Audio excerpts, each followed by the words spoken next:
शुभ दधीचि संवाद वर्णन। नंदीश्वर बोले, राजा शुभ की पूजा से संतुष्ट भगवान विष्णु शंख चक्र गदा पद्म धारण किए हुए प्रकट हुए। पीताम्बरधारी भगवान का दर्शन करके स्तुति करने लगे। तुम आदि देव हो, अनादि हो, प्रकृति भी तुम ही हो। तुम्हारे द्वारा ही ब्रह्मा और रुद्र प्रकट होते हैं। तुम ही साक्षात विष्णु हो। सतत तत्व तन्मात्रा आदि आप में ही स्थित है।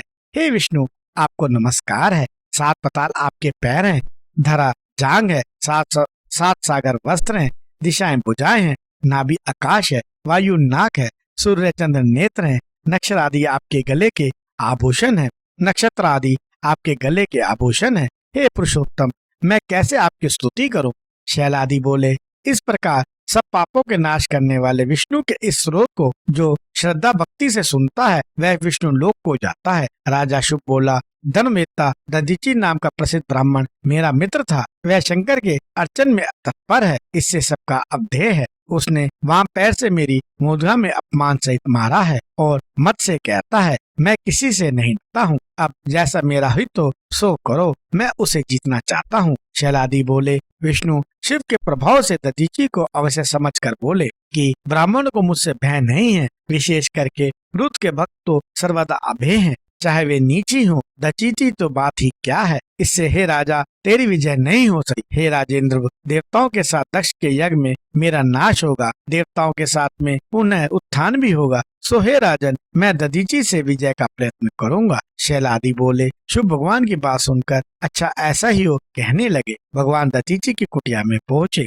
ब्राह्मण का रूप धारण करके दधीचि से बोले, हे ब्रह्मऋषि दधीचि, शिव भक्ति में तत्पर हो। मैं आपसे वरदान मांगता हूँ, आप देने के योग्य हो। तब दधीचि बोले, तुम्हारी इच्छा मैं जान गया हूँ, तो भी मैं भय नहीं करता। आप विप्र के रूप में जनार्दन हो। भूत भविष्य वर्तमान रूप की कृपा से सब जानता हूँ। आप ब्राह्मण पने को छोड़ दीजिए। शुभ ने तुम्हें पुकारा है। तुम्हारी वक्तस्थलता को मैं जानता हूँ। शिव की अर्चना से मुझे कहीं भय नहीं है। यदि है तो आप बताइए। नंदीश्वर बोला, ऐसा सुनकर भगवान विष्णु रूप छोड़कर हंसने लगे। भगवान बोले, हे दधीचि, तुम्हें भय नहीं है। तुम शिव के अर्चना में तत्पर हो, इसी से तुम सर्वज्ञ हो। परंतु एक बार यह कह दो, मैं डरता हूँ, ऐसी मेरी आज्ञा मान लीजिए। विष्णु के कहने पर भी दधीचि ने फिर भी यही कहा कि मैं नहीं डरता। मुनि के यह वचन सुनकर विष्णु को क्रोध आ गया। चक्र को उठाकर भस्म करने के लिए मारने को तैयार हुए, परंतु विष्णु का वह चक्र कुंठित हो गया। तब दधीचि हंसकर बोले,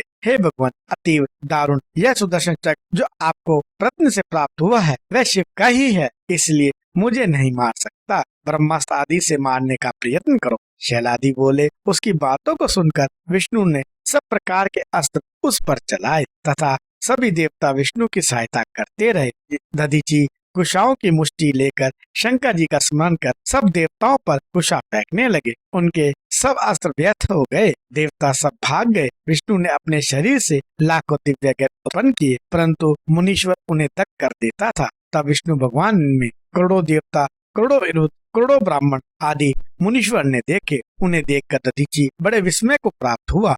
और तब दधीचि उनको इस प्रकार देखकर बोले कि हे प्रभु, इस माया को छोड़ दो। आप मेरे शरीर में भी अपने सहित समस्त ब्रह्मांड को देखो। मैं तुम्हें दिव्य चक्षु देता हूँ, परंतु इस माया से क्या, इसको छोड़ो, प्रतिम पूर्वक मुझसे युद्ध करो। उसके ऐसे वचन सुनकर और अद्भुत महात्मा को देखकर देवता सब भाग गए। नारायण को इस प्रकार निश्चय देखकर परमयोमी ब्रह्मा निराकरण करने लगे। तब विष्णु मुनीश्वर को प्रणाम करके वहाँ से चले गए। शुभ दुखातुर होकर दधीचि की पूजा करने लगा। हे दधीचि, मैंने तथा विष्णु भगवान और देवताओं ने जो अज्ञानता से आपका तिरस्कार या अपमान किया उसको क्षमा कर प्रसन्न होइए। दधीचि यह सुनकर राजा और देवताओं को श्राप देने लगे कि हे राजा, आप सभी देवता विष्णु सहित दक्ष के पुण्य यज्ञ में रुद्र के क्रोध से भस्म हो जाएं। फिर राजा को देखकर दधीचि बोले, हे राजेंद्र, विविध देवताओं के द्वारा पूज्य तथा राजाओं के द्वारा पूज्य ब्राह्मण बलि और सामर्थ्य हैं। ऐसा कहकर दधीचि अपनी कुटिया में चले गए और राजा भी प्रणाम करके लौट गया। तभी से यह तीर्थ स्थानेश्वर नाम से प्रसिद्ध है। जो इस तीर्थ को प्राप्त होंगे वह शिव सायुज्य को प्राप्त होंगे। यही मैंने दधीचि और शिव का प्रभाव भी वर्णन किया। जो इस शुभ राजा और दधीचि के आख्यान को सुनेंगे वह मृत्यु को जीतकर ब्रह्मलोक को प्राप्त होंगे। युग में जो इसका कीर्तन करेंगे वह विजयी होंगे तथा मृत्यु का भय नहीं होगा।